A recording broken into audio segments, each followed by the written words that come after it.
స్వచ్ఛత అంటే నందిని. నందిని పాలు మరియు పెరుగు. నమస్తే రమగారు. నమస్తే జయ. రమగారు, ఎండాకాలంలో ఇంటిని కొంచెం చల్లగా ఉంచుకోవాలని కోరుకుంటూ ఉంటాం. సరే, ఏసీలు లేకుంటే కూలర్లు, ఫ్యాన్లు ఇవి అయితే ఎట్లనో వాడతాం. ఇవి కాకుండా న్యాచురల్గా ఏదన్నా చల్లగా ఉంచుకోగలిగితే కాస్త మంచిది కదా. దీనికి ఏం చేయాలి? ఏమన్నారు ఓల్డ్ రెమెడీస్ ఏమన్నా ఉంటే చెప్పండి. ఎప్పుడు ఒకటే రెమెడీ జయ. ఓకే. ఎండెక్కక ముందే తలుపులు వేసేసుకోవాలి. మొత్తం క్లోజ్ చేసుకోవాలి. సమ్మర్ మాత్రం క్లోజ్ చేసుకోవాలి. ఇంట్లో కాస్త మందపాటి కర్టెన్లు వాడుకోవాలి. కిటికీలకి కర్టెన్లు వేసుకోవాలి. కర్టెన్ జనరల్గా ఇప్పుడు ఎట్లా వస్తున్నాయి మనకి, కిటికీ గోడ నుంచి యువతలకు వచ్చి ఇట్లా పెల్మెట్స్ లాంటివి ఏవో ఉంటాయి కదా, అవేగా అంటారు దాన్ని. అవి పెట్టి యువతలకు వస్తాయి. మనం ఏం చేయొచ్చు అంటే, మొదట ఒక పాత దుప్పటి కిటికీకే లోపలే సరిగ్గా గ్రిల్ దగ్గరే ఒక దుప్పటి పెట్టేసేయాలి దగ్గరగా. హీట్ అంతా అది తీసుకుంటుంది. తర్వాత యువతలకి ఎలాగో కర్టెన్ ఉంటుంది, కర్టెన్ లోపల ఇంకొక కర్టెన్ వేయాలి. అప్పుడు వేడి లోపలికి రాకుండా ఉంటుంది. పాత పద్ధతి. ఇది వరకు కూడా చేసేవాళ్ళం అట్లా. న్యూస్ పేపర్లు కూడా పెట్టేవాళ్ళు. న్యూస్ పేపర్ అద్దానికి మొత్తానికి న్యూస్ పేపర్ పెట్టేసి యువతల కర్టెన్ వేసుకుంటే సగం వేడిని కిటికీలోంచి వచ్చే వేడి తగ్గిపోతుంది. ఓకే. థర్మోకోల్ లాంటిది పెట్టటము. మళ్ళీ సాయంత్రం అవన్నీ తీయాలి కదా. మనం ఒక దుప్పటి వేసామనుకో, పాత దుప్పటి ఏదో కలర్స్ పాత పట్టు వెలిసిపోయిన దుప్పట్లు లోపల పడేసి పెడతామా, వాటిని కనుక మనం కిటికీకి అంటే పెట్టేసేసి ఆ పైన యువతల కర్టెన్ వేసేసుకుంటే చల్లగా ఉంటుంది. ఓకే. బాల్కనీలు అవి కవర్ చేసి ఉంచుకోవటము. బాల్కనీలో నుంచి కూడా మంచి ఎండ వస్తుంది కదా, పాత దుప్పట్లు ఏమైనా బాల్కనీలకు వేసేయటం. ఆకుపచ్చ కర్టెన్లు వస్తాయి, అవును, అలాంటివి వేసుకోవటం. వెదురు కర్టెన్లు వేసుకోవటం బాల్కనీస్కి. వట్టి వేళ్ల తడికలు ఏమైనా వేసుకోవటము, వాటిని కొంచెం తడపటము. అవన్నీ అంటారా ప్యూర్ గా మనకి చక్కగా దొరుకుతాయి. మనకి కూలర్లలో వాటిలలో పెట్టడానికి వట్టివేళ్ల తడికలు దొరుకుతాయి జయ. మామూలు గడ్డి పెట్టి కనబడతాయా? పిచ్చి గడ్డి, ఒక రకమైన తమాషా గడ్డితోటి కనిపిస్తుంది గడ్డి. కానీ మనకు వట్టివేళ్ల తడికలు కావాలంటే కాస్త మన హైదరాబాద్ లో అయితే ఆ బేగం బజారు ఆ వైపు వెళ్తే దొరుకుతాయి. మనకి బయట బాల్కనీకి పెట్టేంత అంత పెద్దవి దొరుకుతున్నాయి. ఎంత సైజు కావాలంటే అంత సైజు చేయించుకోవచ్చు మనం. దొరుకుతాయి. మంచి వాసన వస్తుంది, చాలా హాయిగా ఉంటుంది. వట్టివేళ్ల తడికల నుంచి వచ్చే వాసన ప్రాణం సుఖంగా ఉంటుంది. చెయ్యొచ్చు అట్లా. జనరల్గా ఏం చేస్తారంటే అందరూ కూడా వాకిళ్ళు తలుపులు వేసేసుకోవటాలు, కిటికీలు వేసేయటాలు. తర్వాత వెంటిలేటర్స్ ఇప్పుడు తక్కువ ఉంటున్నాయి. వెంటిలేటర్స్ ఇప్పుడు ఉండట్లా. ఇది వరకు ఇళ్లలో పెట్టేవాళ్ళు. పాత ఇల్లు అయితే వెంటిలేటర్స్ని కవర్ చేసేసుకోవాలి. ఏదైనా క్లాతులు లాంటివి పెట్టేసుకుంటే ఎండాకాలం అన్నాళ్ళు కొంచెం సెట్ అవుతుంది. తర్వాత ఏం చేయొచ్చు మనం, ఈ కూల్ పెయింట్స్ వస్తున్నాయి జయ. అవును, ఇప్పుడు కొన్నేళ్లుగా ఇవి ప్రచారంలోనే ఉన్నాయి. ఈ ఔటర్ వాల్స్కి తర్వాత ఏమో టెర్రస్ మీద గనక ఆ కూల్ పెయింట్ వేసుకుంటే చాలా మటుకు కాస్త కాదు చాలా డిఫరెన్స్ వస్తుంది, చాలా తేడా వస్తుంది. అలాంటిది ఏదైనా ఒక ప్రయత్నం చేసుకోవటం డెఫినెట్గా అది చాలా అవసరం. మామూలు మనకి ఫస్ట్ ఫ్లోర్, సెకండ్ ఫ్లోర్, పైన ఇంకేం లేదు. పైన ఏదైనా ఉంటే చల్లగా ఉంటుంది. పైన ఏమీ లేకపోతే మన వాళ్ళు ఏం చేస్తున్నారు, మామూలుగా ఇది ఫాల్ సీలింగ్ చేయించుకుంటారు, హీట్ తగ్గుతుంది. ఫాల్ సీలింగ్ తో పాటు మీరు ప్రతి ఎండాకాలం ఒకసారి మేడ శుభ్రంగా కడిగేసుకుని కాస్త ఏదైనా ఈ వర్షాకాలపు పాచి లాంటివి ఏర్పడి ఉంటే వాటిని గీకిచ్చి నీట్ గా కూల్ పెయింట్ వేయించేస్తే అసలు ఎండ రాదు లోపలికి. 70% తగ్గిపోతుంది జయ. నేను చాలా ఇళ్లలో చూసా. ఓకే. వాటిని ప్రమోట్ చేస్తున్నాను అనుకోకండి, మన ఉపయోగం కోసం కదా. నేను కంపెనీ పేర్లు నాకు కూడా తెలియదు, కానీ కూల్ పెయింట్ తోటి పనిచేసింది. మేము వేసుకున్నాం మా ఇంటికి ఒకసారి. కొన్నాళ్ళు 3 సంవత్సరాలు మేము పైన ఏమీ లేని ఇంట్లో ఉండేవాళ్ళం. టెర్రస్ పైన వేసుకున్నాం. తర్వాత మేము ఒక అపార్ట్మెంట్ లోకి మారినాక అది పైన ఏమీ లేదు, కానీ పెద్దగా చాలా పెద్ద బిల్డింగ్, అవన్నీ వేయలేమనిపించింది. పైగా అక్కడ ఎంత మంచి బ్రహ్మాండమైన క్రాస్ వెంటిలేషన్ ఉండేది. సాయంత్రం అయ్యేసరికి ఇల్లు చల్లబడిపోయేది.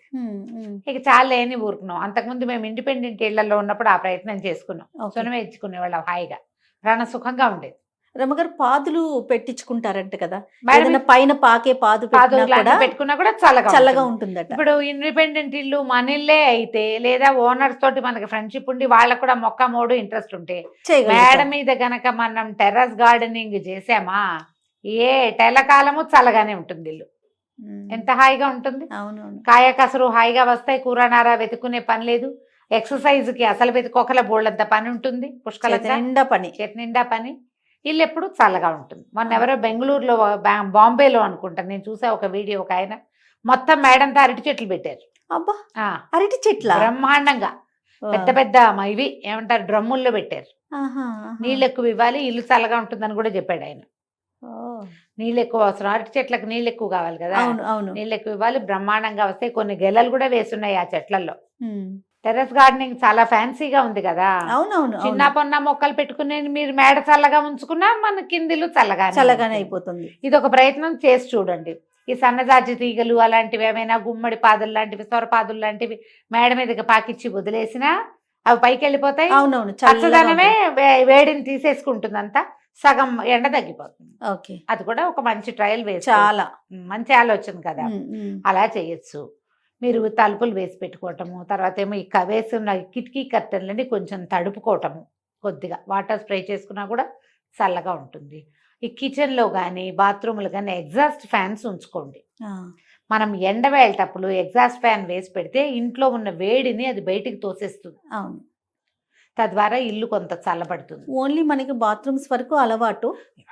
కిచెన్లో పెట్టుకుంటాం, కిచెన్ బాత్రూమ్ పెట్టుకుంటాము. అంతవరకు పెడతాం. ఈ హాల్లో ఏమైనా కిటికీలకు ఒక ఎగ్జాస్ట్ ఫ్యాన్ బిగించుకున్నా కూడా ఈ మంచి ఎండాకాలము ప్రాణం హాయిగా ఉంటుంది, ఉమ్, ఉమ్, బాగుంటుంది. ఉమ్. మా వాళ్ళు ఏం చేసేవాళ్ళు అంటే, ఒక పాత ఐడియా చెప్తాను. ఈ ఎగ్జాస్ట్ ఫ్యాన్ ఫిక్స్ చేయకుండా దానికి ఇట్లా హుక్స్ ఉండేవి, కిటికీకి తగిలించి పెట్టేవాళ్ళు. ఏయ్, బాగుంది. పగటి వేళేమో ఈ లోపల గాలి బయటకు వెళ్ళటానికి, సాయంత్రం దాన్ని అటు తగిలిచ్చేవాళ్ళు, బయట నుంచి చల్లగాలి లోపలికి రావడానికి. బాగుంది కదా ఐడియా. బాగుంది. మీకు అవకాశం ఉంటే ఫ్యాను, పిల్లలు చిట్టి పిల్లలు వాళ్ళు ఉండకూడదు, కొంచెం జాగ్రత్తగా పెద్ద పిల్లలు వాళ్ళు అనుకో, ఏ ప్రాబ్లము లేదు. ఉమ్. ఈ ప్లాన్ల ప్రకారం చేసుకోవచ్చు మనం. మీరు అన్నట్లుగా ఇండిపెండెంట్ హౌస్ అనుకోండి, మాక్సిమం ఏదన్నా మొక్కలు పెంచుకోవటం, పైన అవకాశం లేకపోయినా కిందైనా ఆకుపచ్చగా ఉంచుకుంటే, క్రాస్ వెంటిలేషన్ ఉన్న ఇల్లు అయితే రాత్రికి సాయంకాలం అయ్యేసరికి మెల్లిగా కొంచెం ఎండ తిరిగి కాస్త చల్లగాలి తిరిగేసరికి ఆటోమేటిక్గా చల్లబడుతూ ఉంటుంది. క్రమంగా చేయటం. అప్పుడప్పుడు ఏం చేసేవాళ్ళం అంటే, పాత దుప్పట్లు అవి ఏమైనా తడిపి పిండేసి ఎక్కడైనా వేసామనుకో, ఫ్యాన్ గాలి దానికి తగిలి అప్పుడు కూడా చల్లగా వస్తుంటుంది, కాస్త చల్లగా ఉంటుంది. కాస్త ఏం చేస్తాం, కాళ్ళు తుడుచుకునే పట్టాలు లాంటివి, గోను సంచులు ఉంటాయి చూడు, గన్నీ బ్యాగ్స్, అవి కూడా తడిపి ఒక పక్కన పడేస్తే నారవి ఆ మెల్లిగా చల్లగా హాయిగా ఉంటుంది. ఎంతో కొంత నేల కూడా చల్లబడుతుంది, కింద పడుకునేటప్పుడు కూడా హాయిగా ఉంటుంది.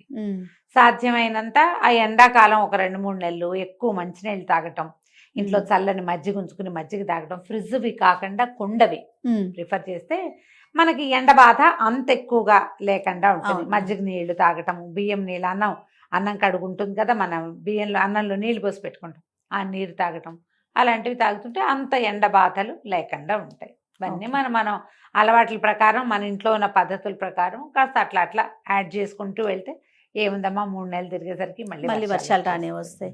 అలాగే లేత రంగులు వేసుకోవటం, లైట్ కలర్స్, మన బట్టలు లేత రంగులు వేసుకోవటం, వైట్ ప్రిఫర్ చేయటము, ఇంట్లో 2 విసిన కర్రలు ఉంచుకోవటము హాయిగా. అసలు విసిన కర్రలే లేవు కదా గారు? ఉంటాయి జయ, ఎందుకు ఉండవు, ఉన్నాయా? బ్రహ్మాండంగా. నేను పెద్దవాడు వెళ్ళంటే తెచ్చేసుకుంటాను. అవునా? ఎవరైనా వస్తుంటే 2 విసిన కర్రలు తెచ్చి పెట్టండి. తాటాకువే. ఊళ్ళల్లో దొరుకుతాయి, కాకినాడ రాజమండ్రి వైపు దొరుకుతాయి, మా బందర్లో దొరుకుతాయి, మన బెజవాడలో దొరుకుతాయి. కానీ వాడకం అవసరం పడట్లేదు, పవర్ కట్ లేదు కదా, పవర్ కట్లు లేవు కదా. పవర్ కట్ లేకపోవడంతో అంత గాలి అవసరాలు అవి ఉండవు. ఏవో ఒకటి ట్రై చేయండి అట్లా. అక్కడి నుంచి ఇంకేం చేస్తాం, ఇప్పుడు ఎండాకాలం కాబట్టి కాస్త తాటి ముంజలు తింటాము, చల్లటి పదార్థాలు ఏమైనా చేసుకుని తింటాము, మజ్జిగాన్నం తింటాము, చేయటమే. ఇంకా ఇట్లా అంతే. మనం ఆవకాయలు బాగా తింటాము, ఆవకాయ తినంగానే సుగంధి పాలు తాగటము, తర్వాత సబ్జా గింజలు నీళ్ళల్లో వేసుకుని అవి కూడా తాగొచ్చు, సగ్గుబియ్యం జావ లాంటివి చేసుకుని తాగొచ్చు. ఐస్ క్రీములు అవి ఎక్కువ తినబోకండి ఎండవేళ, అది కొంచెం ఇబ్బంది పెడుతుంది. కానీ ఇలా పాతకాలపు పద్ధతిలో అట్లా స్లోగా జీవితాన్ని ముందుకు తీసుకెళ్ళాలి. 2-3 నెలలు కష్టపడ్డామా, తర్వాత మళ్ళీ మామూలే, అంతే. రైట్ అమ్మగారు, నమస్తే. నమస్తే.